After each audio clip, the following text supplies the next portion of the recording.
But by the time I was 30, I was a multimillionaire, married to my dream girl, running Samsung's phone division. And I had everything I ever wanted to buy. And for the first time in my life at 30, with everything that I ever dreamed of, I wasn't happy. What's going on, guys? Welcome back to the Adam Nessum Show. Today we have an awesome guest with us. We have David Meltzer. He is a legendary sports executive, entrepreneur, and investor. David co-founded Sports One Marketing and formerly served as CEO of the renowned Leigh Steinberg Sports and Entertainment Agency, which was the inspiration actually for the movie Jerry Maguire. David has been recognized by Variety magazine as their sports humanitarian of the year and awarded the Ellis Island Medal of Honor. He's also the executive producer of the Apple TV series 2 Minute Drill and Office Hours. His life's mission is to empower over 1 billion people to be happy. This simple yet powerful mission has led him on an incredible journey to provide one thing: value. In all his content and communication, that's exactly what you'll receive. As part of that mission for the past 20 years, he's been providing free weekly training to empower others to be happy. So David, thanks so much for coming on. Thanks for having me, Adam. What a pleasure to be here. Awesome.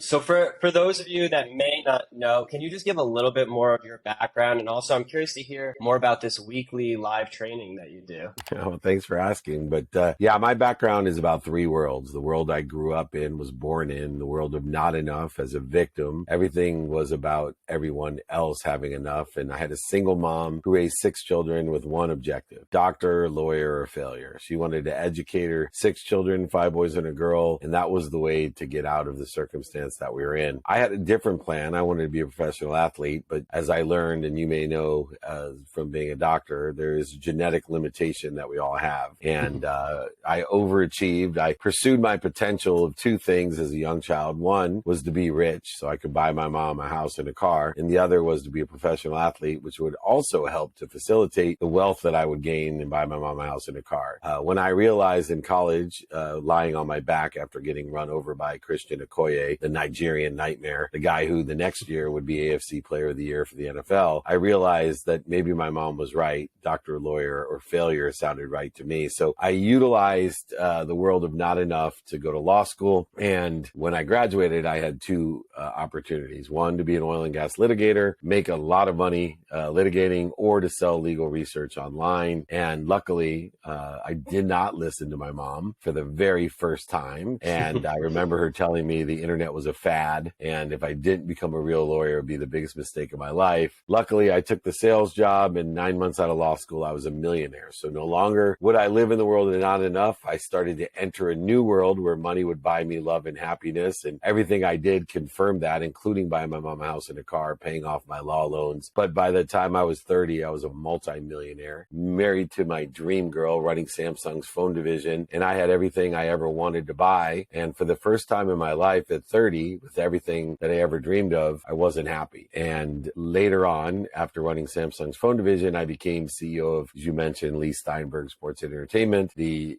notable sports agency, which they made that famous movie with Tom Cruise. But things only got worse for me, because not only was I a multimillionaire, but I had access to even things that billionaires couldn't afford. So I call that world the world of everything was happening for me. And the arrogance that occurred from everything happened for me is that everything revolved around buying things. If I wasn't happy, I'd buy things. If I wasn't more happy, I'd buy more things. If I needed more things, I would buy different things. I bought things to impress people. I bought things to impress people, Adam, that I didn't even like. And eventually all of that would come to an end as I came home one morning at 5:30 in the morning, and my wife was the only one to tell me the truth, which was money doesn't buy happiness or love. And she wasn't happy, nor was she in love with the person that stood in front of her, who she told she was going to leave.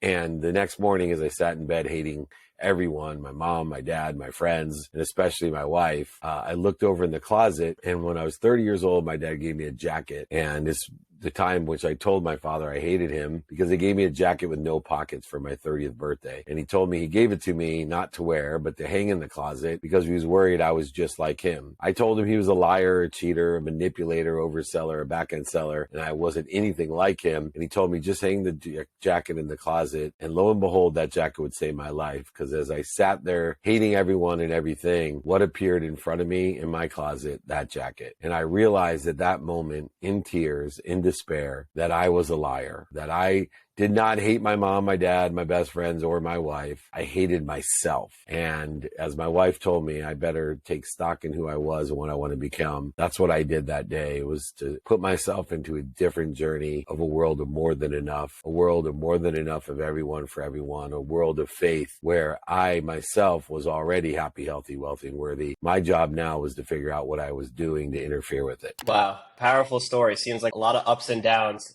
in that, and a lot of lessons that I'm sure can be taught. So, what was that pivot once you decided that money doesn't buy happiness and all this access that you've gotten? That came with its downside as well. What was the pivot, and what did you start to do after that? It seems like some of that is mentoring entrepreneurs, getting the word out there, but just curious to hear more about that. Yeah, so I first decided to take stock in who I was, the values that I grew up with that made me who I was, and really came down to 4 values. 1, gratitude. The easiest and fastest way to change your life is to say thank you before you go to bed and when you wake up. It takes 0.1 seconds. It's free. Everybody knows it's the most powerful thing, but all of us have a difficult time with coherence, remembering to say thank you and actually saying thank you. So I started to work on the coherence of gratitude to give me perspective, to find the light, the love, and the lessons in everything, to be promoted and protected once again by something bigger than me that loves me more than my mom. Instead of being punished with setbacks, failures, and mistakes, instead I now was promoted just like a child reaching out for a hot stove and getting their hand slapped. Every time life slapped my hand, instead of thinking I was punished, I realized I was being protected. The second value that I took stock in was forgiveness. Forgiveness gives you peace. It gives you ease. We are at ease, and I had to figure out what I was doing to create dis-ease in my life. And forgiveness was the key, the tool, the catalyst of ease, of being able to be in the flow, to take advantage of the greatest source, the omniscient, all-powerful source that flew through me. And I needed to be at ease in order to effectuate all that power, that energy, that omniscient, all than enough, more than enough. And then the third one was accountability, asking myself, what am I doing to participate in the perception of others and myself? And what can I learn from it? Life's about lessons. The lessons keep on coming until we learn them. It results in pain until we actually learn the lesson. Pain's the indicator that we have the lesson to learn. And once we learn it, we are at ease once again. So accountability is, what did I do to participate in this perception? And what am I supposed to learn with it? A growing, accelerating at all times. And then finally, how do I effectively communicate, not with just others by utilizing gratitude, forgiveness, and accountability, but could I shift the paradigm that I was whole, that I wasn't a part, that I was a part of the omniscient, all powerful, and all knowing that loved me more than my mom, that I truly am. I am that I am. I am happy. I am healthy. I am wealthy. I'm worthy. What was I doing to interfere with it? So I created from these 4 values, gratitude, forgiveness, accountability, and effective communication. I created 5 daily practices, which I've been practicing for 16 years. And this is what I teach every Friday in varying degrees for free for over 23 years. I've shifted what used to be a sales training free every Friday to over 70,000 people registered for the 5 daily practices training, which I send everyone with my book, my guides, my exercises to know my what, my who, my how, my now, and apply my why, not in search of something I already have. Wow. What would you say to like the aspiring entrepreneur who's trying to make something of themselves? Do you think that they almost have to go through the journey that you went through to see the other side? Or are there, I mean, it sounds like one of the goals that you have of sharing all this knowledge is to help them avoid those mistakes, but do you see it's like almost hard to do so unless you see it for yourself? I think it's definitely an advantage to experience pain, struggles, setbacks, and failures. I don't think you need to hit rock bottom. I think having the right mindset, heart set, and hand set, and the right coach, teacher, mentor to facilitate the right mindset, heart set, and hand set to the failure, setbacks, and mistakes that will always occur when we accelerate and grow, when we do our best, learn lessons, and have fun. When that happens, when we live in the learning zone, we don't have to bottom out, but we absolutely have to experience pain, setbacks, and failures in order to grow, to learn the lessons, to find the light, the love, and the lessons. And those 5 daily practices allow people to do that. It's what I empower others to empower others with. Very simple, straightforward techniques or practices. And the number 1 practice for entrepreneurs is know your who, practice number 2. See, most entrepreneurs know what they want in a trajectory of what they think they want, but they don't, because of lack of humility, utilize knowing your who. You see, the who itself provides 2 different aspects. Know who can help you. See, when we ask someone for help, it's an accelerant to achievement. When we ask someone who sits in a position that we want to be in for help, it accelerates us because we don't have to pay all the dummy tax, right? We can share the void shortages and obstacles that we've experienced in order to effectuate the avoidance of all the dummy tax. But the one that most people don't understand as effectively in humility to ask for help to accelerate where we want to go is how to build a community, how to create statistical success in entrepreneurship. And that's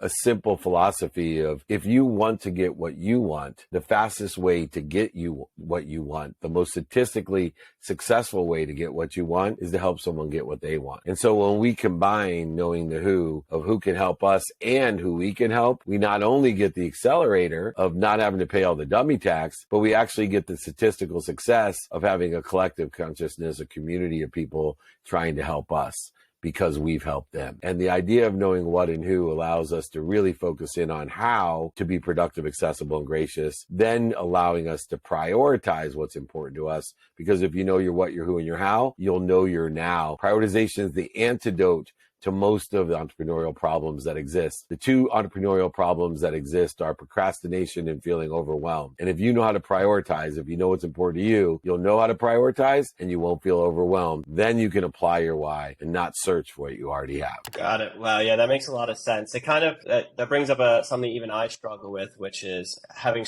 I'm working as a doctor, but I have a real passion and love for entrepreneurship. And so I'm always doing so many things at once, and prioritization becomes sometimes an issue. What's your stance on splitting your focus and taking on, whether it's different side hustles or even maybe trying to be involved in two separate companies? I know you do a lot of things. Do you think, I know there's one camp that's like, just focus on one thing because that's going to pay off bigger dividends down the line, or it is okay to juggle multiple balls at once? What's your take on that? Yeah, well, I'm actually a unique character in this respect, because I believe there's a way to do both. And I believe time is the only quantitative dependent variable to all matter, subjective matter and objective matter. And what I mean by that is that most people think it's always an either or. I got to focus on the side hustle, or I got to focus on my core competency. I believe in both. And what I say by that is, when we really study time and utilize it as a dependent variable to all matter, we can go ahead and utilize the productivity, accessibility, and gratitude of the activities we get paid for and the activities we don't get paid for,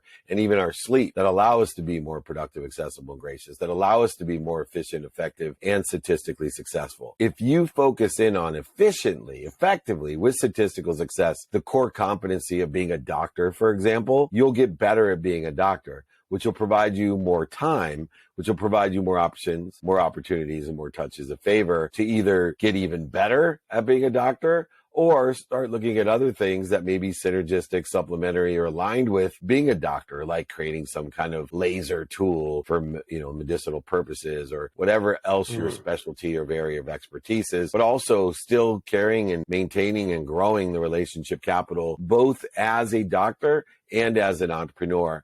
So one of the things that I teach and empower people to do is to utilize time. And in that respect, there's three components of time to utilize. One, what slows you down the most? The meaning that you give your past. You see, the only limitation of the past, the infinite amount of time in the past that goes back forever, the infinite amount of time only has one limitation. It's the meaning you give the defined moments and inflection points of your past that hold you back from the trajectory of your future. Then what stops you today is the limitation of today, which is 24 hours. So I teach people how to utilize not only the meaning of the past, but the time, pragmatic, man-made, constructive time of today, 24 hours. And then what holds us back in our future? Well, I'll tell you this, you can never overachieve your self-image. So the only thing that holds us back in our infinite future is you and the beliefs that you have, which are indicated by 5 intentionalities. One being what you do towards the future, say towards the future, think towards the future, believe towards the future, and feel towards the future. So if I can help you change the meaning of the defined moments, inflection points of the past, utilize the present in the 24 hours of man-made constructive time with efficiency, effectiveness, and statistical success, and get out of your own goddamn way by providing yourself the right trajectory and a self-image that's unlimited, infinite, being part and parcel to the whole, you will have an amazing opportunity to achieve more than you've ever dreamed of with doing your core competency and building side competencies that are synergistic, supplementary, aligned with your core competency. Yeah, I love it. I like the either or philosophy. I feel like a lot of people think sometimes too binary, and it doesn't necessarily have to be that way. Going back to what you said about the now, what are some ways that you suggest to really take advantage of the time that you do have? Like you said, there's only 24 hours in the day. Sleep is important. Is it delegation? Getting better at delegation, or other methods that you really have people focus on to utilize their time more efficiently now? Sure. Well, as we finish up, I'll give you the best piece of advice that I utilize. It's called being a student of your calendar. You see, your calendar is where you host the 24 hours of the day. I divide my calendar into different activities because I don't believe in work, first of all. That work sounds really difficult. Sounds like it has a bunch of resistance. So for me, I have activities I get paid for, activities I don't get paid for, and my sleep. Sleep being the most consistent habit that the human race shares, which is most people do it every day for approximately 8 hours. So I start my tomorrow today with an unwinding routine to put my body, mind, and soul in a position of recovery and access. So not only am I more recovered than most people, but I also have access to information that I can utilize via meditation to transcend into the activities of my day. So those activities need what? To be planned. And then, of course, we have unplanned activities. And so studying the time of activities, and when I say study, I mean not just pay attention to or look at my calendar or even focus in on it. What I utilize is the mathematical equation of luck. What we pay attention to and what we give intention to equals the coincidences of our day, the coinciding of our day. So I give the attention to the 5 levels of intention previously you mentioned of what am I doing with this activity aligned with what I think I want? What am I saying in these activities aligned with what I think I want? What am I thinking aligned with the activities that I think I want? What am I believing? And finally, what am I feeling in a trajectory of what I think I want? And I use time as a dependent variable, a quantitative measure to say, how much time did I spend in the trajectory today? And how much time did I spend outside of the trajectory, creating resistance, voids, and shortages, obstacles or interference between me and the abundant, all-knowing, omnipresent, omnipotent source that I'm connected to and through. I am that I am. Happy, healthy, wealthy, and worthy. Let me help you figure out what you're doing to interfere with it by knowing your what, your who, your how, and your now. Be a student of your calendar. Pay attention and give intention to the coincidences that you want. Not what other people want, not what's missing, not what you don't have, but what you want with those 5 levels of intention. And I promise you'll make a lot of money, help a lot of people, and have a lot of fun. Love it. Wow. Awesome. I think that's a great place to end it. David, I really appreciate all the insight you've given. And it's great connecting with you. For the listeners or viewers who haven't seen your stuff or want to learn more, where can they find you? Well, the best way is to email me directly, david@dmeltzer.com. My first name's David at my first initial D. Last name's Meltzer, like seltzer with an M, david@dmeltzer.com. And if you forget the email, then just Google David Meltzer. I'm at the top of the list. You can find me everywhere. I send my books for free. I pay for shipping. I'll sign them. I will give you my exercise, my guides, the 5 daily practices, the values. Please, everyone, ask for help. You can't ask big enough. You can't ask often enough. Please email me. If it's free, it's we. Email me, david@dmeltzer.com. Adam, thanks so much for having me. Awesome. Thank you. Go check them out, guys.